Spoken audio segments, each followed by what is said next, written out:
Handball is Handball 360 from the word itself. It's coming from the word hand in English, net, and then ball. So instead of using hand, net, ball, we use handball, which is the short versions of those three words. Handball 360 is a handball game that played with 4 rounds, similar to the NBA or basketball. Handball played with 3 concentric circles. You got the circle where the gun meter stay inside. There's another circle around the gun net, which is called the circle halt. And there is a circle that is even larger than the circle halt, which is called the flung circle. The flung circle is if there is a fault that is taking place and there is a penalty that's awarded for the fault, they take a shot outside of the flung circle. The circle halt, this is the distance how far any player have to be in order for them to score on goal. And netball is a game of 2 teams of 7 players that's played on a court. Out of the 7 players, 1 player of each team remain inside the gun net. That's called gun meter. And what changes you have made according to Indian audience, Indian customers? Yes, the changes that can be made into the sports during the game, it's if the coach or the referee decided that a player is having some kind of technical issue, they replace the players. And we have 4 players that remain on the side for substitute. Because handball is a sport that is very easy to play, we do not have substitutes, which is similar to other sports like where you have the same amount of players that play. But for the Indian themselves, handball 360 will bring innovations. It will bring agility. It will bring fun. It will bring the possibility, which is like new for them, to travel the world to present their sports. First, I like them to travel the greater India to go play their sports to all the community of India. There is no sports like handball when you start playing it. Sir, ये जो handball जैसे sir बता रहे हैं बहुत ही interesting game लग रहा है, जैसे हमने promo भी देखा है, क्या expect कर सकती है audience इस game से? पहले तो ये कौन से वर्ग में ला रहे हैं हम लोग, वो इम्पॉर्टेंट पॉइंट है। हम पहले स्कूल से ही शुरुआत कर रहे हैं, सभी स्कूल से नहीं कर रहे, सिलेक्टेड स्कूल्स जो इसमें इंटरेस्टेड है उनके स्टूडेंट्स को हम लोग ट्रेन करेंगे। कॉलेजेस में जैसे चेन्नई में कॉलेज मेडिकल कॉलेज ने कहा कि वो वहाँ पे प्रोमोटर बनना चाहती है, इसी तरह से बम्बई के स्कूल्स में या दिल्ली में एक स्कूल ने कहा कि हम करना चाहते हैं। हम पहले स्टूडेंट्स को लाएंगे, स्कूल के बच्चों के लिए लाएंगे। पैरेलली हम दूसरे क्लब्स में भी शुरुआत करेंगे जहाँ इसका इंटरेस्ट लेते हैं लोग।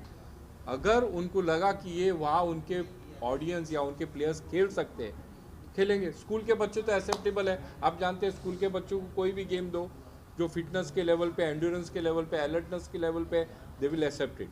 अब जो हायर, जो अबव 18 वाले स्कूल्स में और कॉलेजेस में ज़्यादा फ़र्क नहीं है, लेकिन हायर यानी जो व्यवसाय में, बिजनेस में, जॉब्स में या कोई प्रोफेशंस में, उनको ये एक्सेप्टेबिलिटी लाने के लिए हमको क्लब्स में लाना होगा। तो हम शुरुआत क्लब्स के लिए नहीं कर रहे, शुरुआत पहले हम लोग स्कूल्स और कॉलेजेस में ला रहे हैं और वहाँ से ही हम लोग इसको आगे बढ़ाएं। सर एक सवाल है, जैसा कोई भी गेम होता है, स्पोर्ट्स मिनिस्ट्री है, इंडियन गवर्नमेंट है, इसके जरिए आप लोग आ रहे हैं कि डायरेक्ट आप लोग प्राइवेट सेक्शन में आ रहे हैं? पहली बात तो आपको मैं ये बताता हूँ कि सभी games ministry of youth and government of India की तरफ से नहीं होता है। जो गेम्स आप लोग देख रहे हैं, जो ओलंपिक्स में है या वर्ल्ड गेम्स में है या कॉमनवेल्थ गेम्स में है या एशियन गेम्स में है या और दूसरे कोई भी गेम जो ये एक्सेप्ट कर रहे हैं, उनको उस गेम में लाते हैं। आपको ये भी नियम मालूम होगा कि जो भी गेम वहाँ पे आना चाहिए, मिनिस्ट्री में आना चाहिए, उसको 3 साल कंप्लीट होना चाहिए। अपने डिस्ट्रिक्ट, स्टेट और नेशनल करने के बाद उसके रिकॉर्ड्स बनने के बाद ही मिनिस्ट्री के पास चली जाती है। पहले कोई गेम्स वहाँ पे एक्सेप्ट होती नहीं है। ये नियम आपको अगर स्पोर्ट्स के साथ होगे तो आपको पता रहेगा। तीसरी बात यह है कि अब ये पहले बार इंट्रोड्यूस हो रहा है। हम ये नहीं सोचते कि हम वहाँ तक पहुँचेंगे, हम ये सोचते हैं कि हम पहले स्टूडेंट्स में फेमस बनाएं कॉलेज में, और जब हमारे पास रिकॉर्ड्स हो जाएगा हम उनको भी अप्रोच करेंगे। हम ये नहीं चाहते कि वो, देखिए हमारे पास जो गेम्स बनते हैं शायद बहुत ही लोगों को कम पता होगा। एक तो सेल्फ फाइनेंस होता है, दूसरा गवर्नमेंट फाइनेंस होते हैं। जब हम उसके एलिजिबिलिटी हो जाएगी, एलिजिबल हो जाएंगे, तो हम उनको अप्रोच करेंगे, तब तक हम प्रमोशन में ध्यान देंगे। सर एज क्या रहेगी मतलब बच्चों को? गेम्स में आपको अगर पता चलेगा तो boys and girls, male and female खेलते हैं। बिलो 18 सभी वर्ग में आ जाते हैं, कॉलेज के भी आते हैं, स्कूल भी आते हैं। अबव 18 तो कॉमन मैन भी खेल सकता है। तो हम male female boys and girls में डिस्ट्रीब्यूट करेंगे। अभी स्कूल में आप जाएंगे तो अंडर 14, अंडर 8, अंडर 10 वो शुरुआत करते हैं। तो हम जब इंट्रोड्यूस करेंगे तो हो सकता है वहाँ पे भी हम लोग अंडर 14, अंडर 8 या इस तरह से एक ग्रुप बनाएं। सर जैसे प्लेयर्स है, हम लोग जो ट्रेनिंग दोगे, क्या ये ट्रेनिंग पूरा फ्री रहेगी कि उसमें कुछ ये रहेगा? पहले तो देखना है कि हम लोग जो स्कूल्स में रखेंगे ट्रेनिंग वो फ्री होगा, लेकिन देखना है कि स्कूल किस तरफ से अप्रोच करते हैं। हम लोग तो सब चीज़ फ्री देंगे, लेकिन स्कूल क्या बोलेगी कि भाई इसको फ्री देना है कि नहीं देना, वो उनका लुकआउट है, क्योंकि इंस्टीट्यूशन उनका यूज़ हो रहा है, जगह उनकी हो रही है। अगर उन्होंने कहा नहीं ये फीस होना चाहिए, तो हम कैसे उनको अपोज करें? आप मैं बताइए। खेल के बारे में थोड़ा और जानकारी जानना चाहता हूँ। 360 है, मैं अगर क्रिकेट की बात करता हूँ तो डायरेक्ट अगर लाइन के बाहर जाती है तो 6 होता है, 6 रन मिलते हैं। बिल्कुल। टप्पा खा के जाता है 4 रन। अगर इस खेल के अंदर पीछे से अगर कोई डालता तो क्या डबल पॉइंट मिलते हैं, किस तरह का सिंगल ही पॉइंट? पॉइंट कैसे है, यहाँ पे जो पॉइंट्स है, अगर वो नेट को लगता है, जो नेट के रिम को लग के अगर अंदर आ जाता है तो 3 पॉइंट होता है। और डायरेक्ट शूट करते हैं, चाहे वो पीछे से हो कहीं से भी हो, आपका कंसंट्रेशन चाहिए। सामने भी कंसंट्रेशन होता है, आदमी पीछे भी तो टर्न करता है। ऐसा नहीं कि यहाँ पे देखते पीछे ऐसे टर्न कर रहा है, वो तो पूरा टर्न कर रहा है। तो वहाँ कोई पॉइंट्स नहीं, वो 2 ही पॉइंट्स रहेंगे। केवल इतना याद रखना है कि रिंग के बाजू में जो रेड लाइट है उसके अंदर से कोई शूट ना करे। तो पॉइंट्स तो सेम रहेंगे, चाहे वो पीछे से करो, आगे से करो या साइड से करो। सर एक जानकारी और चाहिए और दर्शकों को आप बता दें कि टेप करके ही भेजना है कि डायरेक्ट नहीं भेज सकते? नहीं, डायरेक्ट नहीं भेज सकते, वो फाउल हो जाएगा। Right. And my question is to anyone can answer. So, what will be the charges and how will you protect from various virus on internet? Like, anyone can share. Internet means I didn't get your point. Internet. What will be the charges or? See, we have not decided the charges because we are bringing the game. Now here we are interested in people coming to the game, playing the game and understanding the game. We have not set any counter for that particular thing that we are going to take this and we are going to take that. We want to see how many are attracted to the game, first thing. But the virus, now this is not a body contact game. As you see, there is no body contact between the 2 players. There is a distance maintained. Of course, as he said before, if somebody bumps with each other, that's a different part of it. But otherwise, the safety kept in all the ways. So the virus, either way, whether you play or you don't play, virus is going to come to you. But when you play, you are more fitter and you are more better, so the virus will stay away from you. You need to play. जैसा foul होता है, Yes. कोई भी match में foul होता है, यहाँ पे किस तरह का एक नियम रहेगा? जैसे जानबूझकर बॉल छीनना, ये फाउल हो जाएगा। अगर कोई ये करते बाउंस नहीं किया, डायरेक्ट फेंक किया, तो ये फाउल होगा। पैर या हाथ, सिर्फ हाथों से टच करना है, हैंड से, लेग से कुछ नहीं करना है। या एक दूसरे को अगर बाउंस बम्प करेंगे तो ये इसमें से फाउल्स, यही फाउल्स हो गए। बाकी अगर ठीक तरह से नहीं शूट, अगर वो रेड रिंग के अंदर शूट नहीं करेंगे तो वो फाउल हो जाएगा। Yes. And to answer the questions you asked, handball will be the most affordable sports for any group of people to play. All they will need is the ball and find a particular place they play. There is no gear, protections of anything that require like in all other sports. So it's almost like soccer when it's come to play handball, but this is also will be indoors.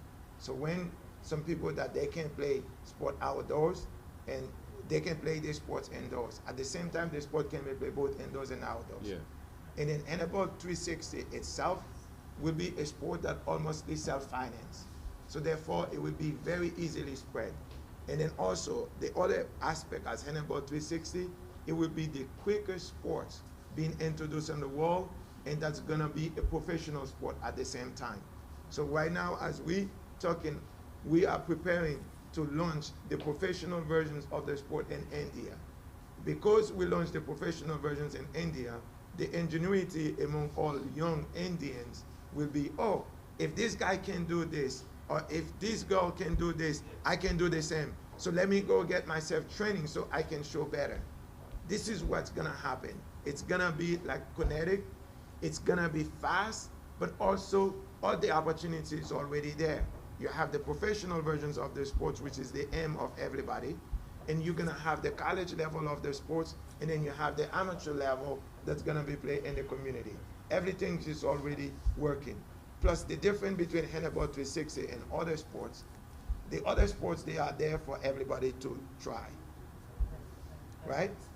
Sir एक आपकी last सवाल कि जैसा अभी ये US का company है, US ने कंपनी ने फाउंडर यूएस के, फाउंडर यूएस है, जैसे इंडिया और यूएस जब खेलेगा तो हमारा इंडिया रहेगा, यूएस मतलब फाउंडर तो ये प्लेयर तो हिंदुस्तान के हो गए ना। तो मतलब ऐसा तब होगा जब ना, इंडिया देश खेलेगा। नहीं खेलेंगे तो हमारे प्लेयर खेलेंगे, सही है, रिप्रेजेंट करेंगे हिंदुस्तान को तो इंडिया के ही करेंगे। अब अगर हमारे प्लेयर अच्छे हैं, क्यों नहीं अच्छे होंगे, क्यों नहीं कर सकते? हम लोग के भी प्लेयर अच्छे हो सकते, बन सकते, ऐसा कुछ नहीं कि ये फाउंडर है तो इनके प्लेयर ज़्यादा अच्छे होंगे, ऐसा कुछ नहीं। हमारे बच्चों के बीच में भी अगर तालमेल हो गए, हमारे प्लेयर्स के बीच में भी तालमेल, क्या पॉसिबल नहीं है? सब कुछ पॉसिबल है। सिर्फ हम लोग को एक खेलने के लिए एक मौका मिलना चाहिए और इंटरनेशनल एक्सपोजर चाहिए तो मिल जाएगा। अगर हम ये पकड़ के चले ये फाउंडर है, और तो फिर रेसलिंग में आज हम लोग कहाँ से कहाँ पहुँच गए। बॉक्सिंग में हमारे देश का थोड़ी था, क्यूबा का था, हम कहाँ से कहाँ पहुँच गए। और एक गेम हिंदुस्तान में इतने सारे गेम और एक गेम आ रहा है, मतलब क्या खुशी हो रही है, मतलब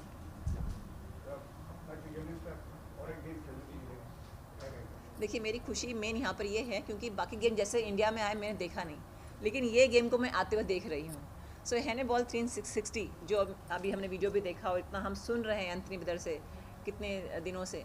सो हम खुश हैं कि एक गेम इंट्रोड्यूस हो रहा है और जिस तरह से इन्होंने बताया कि ये गेम कैसा है, 7 प्लेयर होंगे, इससे एक जो सेंटर में होगा गोल के लिए जो होते हैं वो गोलकीपर होगा। सो मेरा ये एक ही बात है कि अगर ये फिजिबल है हमारे लिए खेलने के लिए, जैसे क्रिकेट के लिए हमारे बच्चे कहीं भी खेलते हैं प्रैक्टिस करने के लिए, हालांकि उसके लिए भी खर्चा होता है, पिच होना चाहिए, लेकिन फिर भी खेल पाते हैं। तो मेरे ख्याल से ये जो गेम है ये भी वैसे ही रहेगा कि कोई भी खेल पाएगा ये गेम, चाहे वो एक टीम चाहिए बस, तो ये कहीं भी खेल पाएंगे। हमारे तो इंडिया में पता है कैसे, I just spoke to him the founder कि सब्स्टिट्यूट क्या होगा जो रिंग बनती है उसके, और हम तो इंडियन हैं तो हमारे लिए एक सब्स्टिट्यूट बनाना, एक राउंड सर्कल रिंग बनाना कितना सस्ता होगा, दैट इज़ इम्पॉर्टेंट, और ये बॉल कितने का होगा, बस ये 2 चीज़ें इतनी सिंपल होंगी और मेरे ख्याल से अगर अफोर्डेबल हैं होगी ही तो ये तो कोई भी गेम कर सकता है। अभी हम चाहें तो अपने यहाँ बैठे बैठे हम 4 टीम बना दें एंड आई मीन 7 लोगों का, मुझे लगता है कि ये जैसे इन्होंने कहा कि एंटरटेनमेंट धमाल मचाएगा, ये गेम धमाल मचाएगा स्पोर्ट्स से। आपसे ये मैं पूछना चाहूँगा कि जो अभी जो स्टूडेंट है तो उनको किस तरह से इंक्रीज करोगे, किसका कहना चाहोगे स्टूडेंट को कि खेल को खेले? पहली बात तो ये है कि बहुत सारे गेम्स है हिंदुस्तान में, ये कोई नया गेम, एक नया गेम आ रहा है। दूसरी बात ये है कि हर प्लेयर चाहता है कि मैं कहाँ कंट्रीब्यूट कर सकता हूँ। कभी बहुत सारी टीम्स नहीं दे सकते कोई और चांस, तो यहाँ पे तो चांस है खेलने के लिए।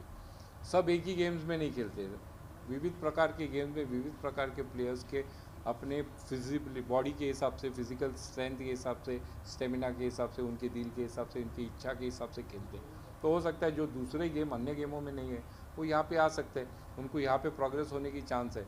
हम लोग यही सोचते हैं कि सब क्रिकेट खेल रहे हैं, लेकिन क्रिकेट में कितने प्लेयर्स होते हैं? 11 से 16, उससे ज़्यादा तो नहीं होगा। वो टीम तो वहाँ पे सील हो गई, वो जितने खेलते जाएंगे 20 साल वहाँ पे रहेंगे तो दूसरों को चांस नहीं मिलेगा।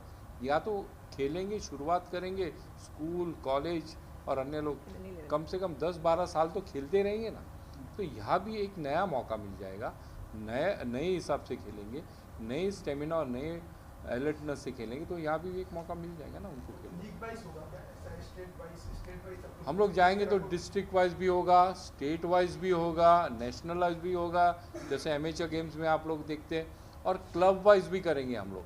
कई क्लब चाहेंगे कि हमारे पास ये गेम इंट्रोड्यूस हो जाए, जैसे मैंने आपको कहा कि कोई यूनिवर्सिटी ने या कॉलेज ने कहा कि हमारे बच्चे खेलना चाहिए, हमको इसमें कुछ इसमें फ़ायदा मिलता है, या इनके दिमाग में 360 एंगल्स का कुछ एक मौका मिलता है देखने के लिए, बाकी के सब लीनियर के सामने, तो हम वहाँ पे भी लाएंगे, क्लब्स में भी लाएंगे, रिक्रिएशन सेंटर्स पे भी लाएंगे, हम उसको सीमित नहीं रखेंगे।